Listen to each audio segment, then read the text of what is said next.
Welcome back everybody to the Wizards MyGM series that I'm doing, and we have a trade to discuss right off the bat. Dwayne Dedmon for Markieff Morris straight up.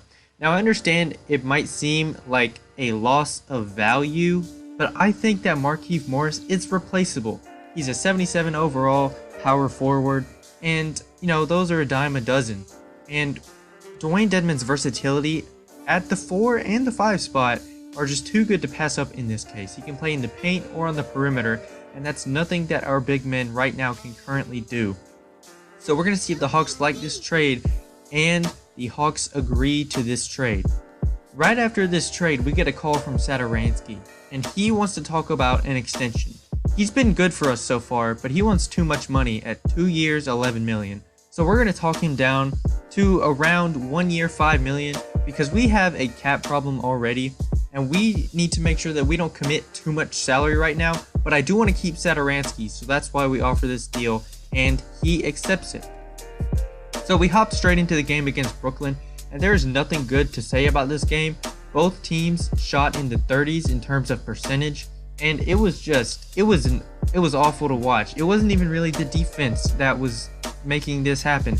It was just bad shooting performances from both teams, but we lost in the end. And Bradley Beal is out. He was actually out in that game too, making Austin Rivers our only guard off the bench.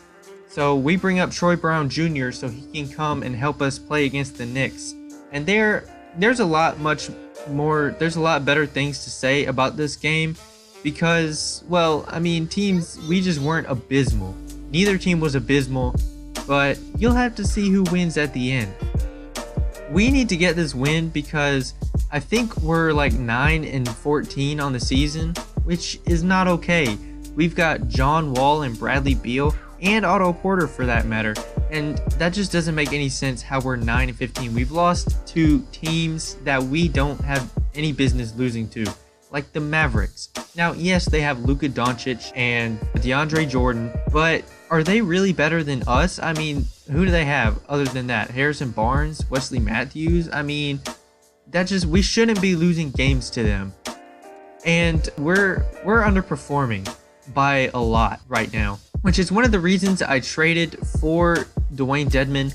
I know it doesn't seem like that big of a deal, and I know giving up Markieff Morris may seem pretty stupid, but like I said, I think he's replaceable, and I trust Jeff Green and Kelly Oubre Jr. to hold down that spot for now. We will find a replacement for eventually, but right now I just don't see the need to find a replacement, especially when we can get somebody like Dedmon. I thought about going after Robin Lopez or somebody like that, but then looking at the list of centers, I went down and I saw Dedmon. He's on a 1 year, $7 million contract, which is not bad. He's a very good interior defender because he's like 7'1", and all he has to do is put his hands up in the paint and he's good. And you'll see in this game that several pick and rolls I ran with John Wall and Dwayne Dedmon.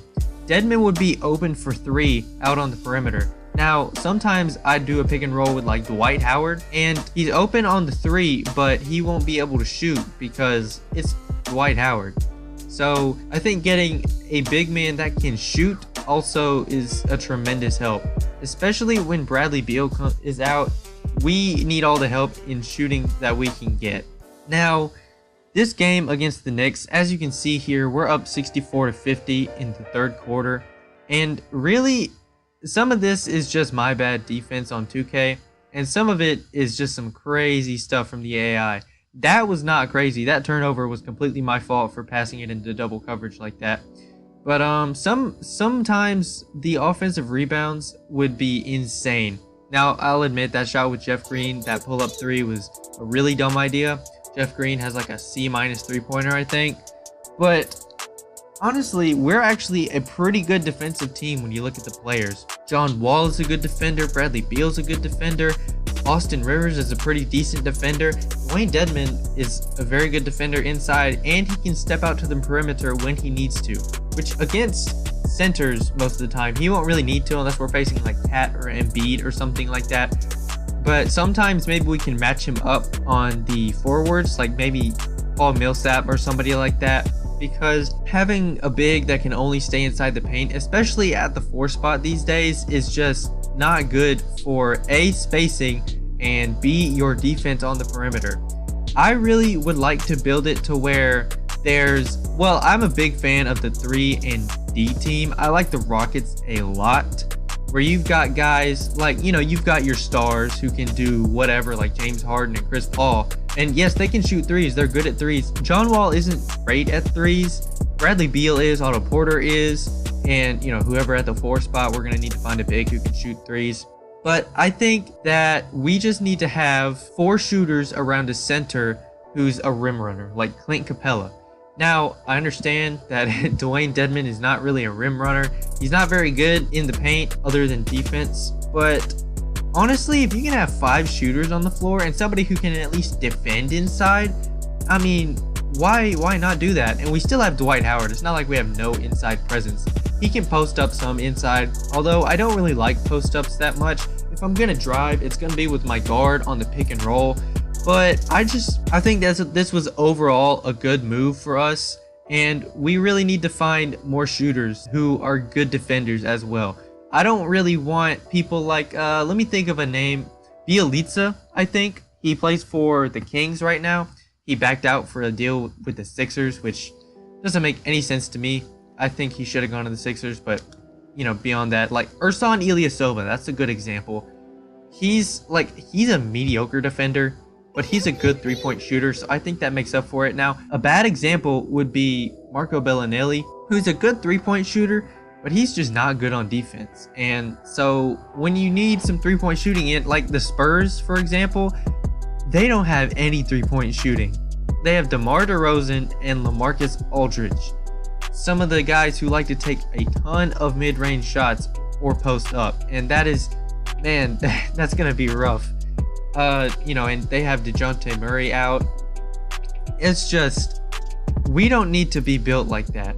We already have some shooting woes in terms of Dwight Howard, which, like I said, rim running center, 4 shooters, which actually I almost thought about going after Tim Hardaway Jr. just because he's very explosive and he can shoot, but he's bad defensively, and that is not what we need to fit the 3 and D specifications.